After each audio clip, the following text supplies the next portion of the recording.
Bonjour à vous tous les STMG. Je reviens aujourd'hui sur un point du programme en mathématiques sur le chapitre des fonctions polynômes. Donc, je vais vous expliquer ce chapitre grâce à un exemple. Qu'est-ce que vous devez faire si on vous demande d'étudier une fonction polynôme? On a donc ici une fonction polynôme, soit f qui est définie sur l'ensemble R, donc l'ensemble des réels, par f de x qui est égal à 3x carré moins 6x plus 2. La première étape dans tout ça va être de calculer la dérivée.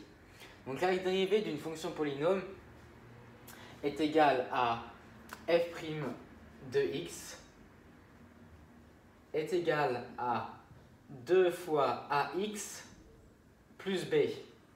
Ici, a est égal à 3, donc on sait que f' de x est égal à 2 fois 3x et b est égal ici à moins 6.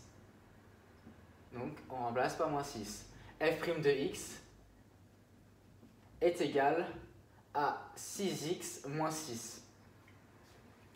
Nous voulons donc maintenant étudier le tableau de signes de f'.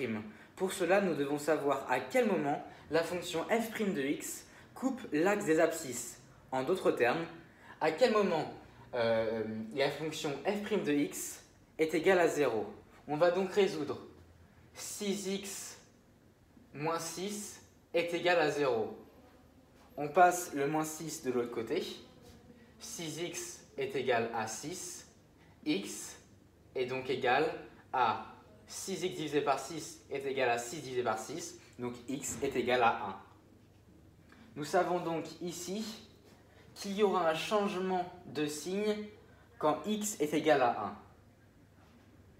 On s'interroge maintenant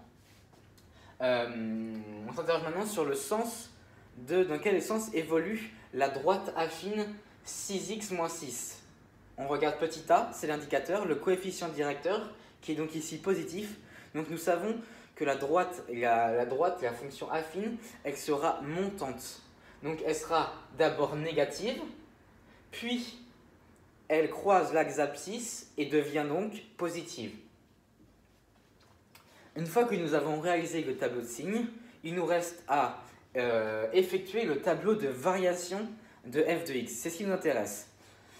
C'est la finalité. Donc on peut donc remplacer, on sait qu'elle atteindra son minimum ou son maximum en 1. On remplace par le tableau de signes donc en haut, tac, hop, donc moins puis plus après 1. Donc, ce qu'il faut savoir, c'est que les variations suivent les signes de sa dérivée. Donc, si la dérivée est négative sur un intervalle, alors on sait que la fonction f de x sera sur ce même intervalle décroissante.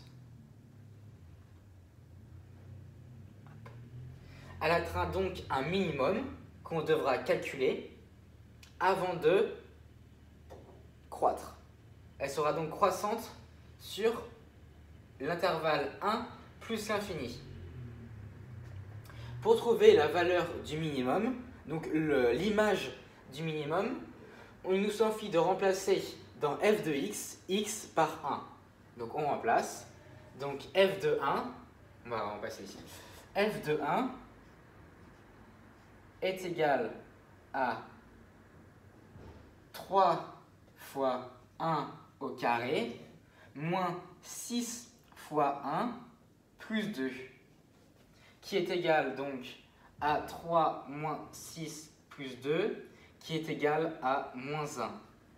On peut donc remplacer ici l'ordonnée ou l'image de f de 1, qui est donc égale à moins 1. Et maintenant, nous pouvons donc exactement savoir les variations de la fonction polynôme. Nous savons que de moins l'infini à 1, la fonction sera décroissante, puis de 1 à plus l'infini, la fonction sera croissante.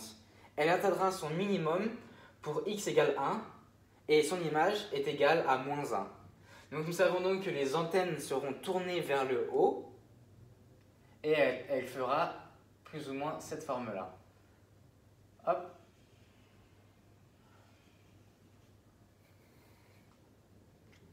Voilà, j'espère avoir répondu à vos questions sur le chapitre fonction polynôme.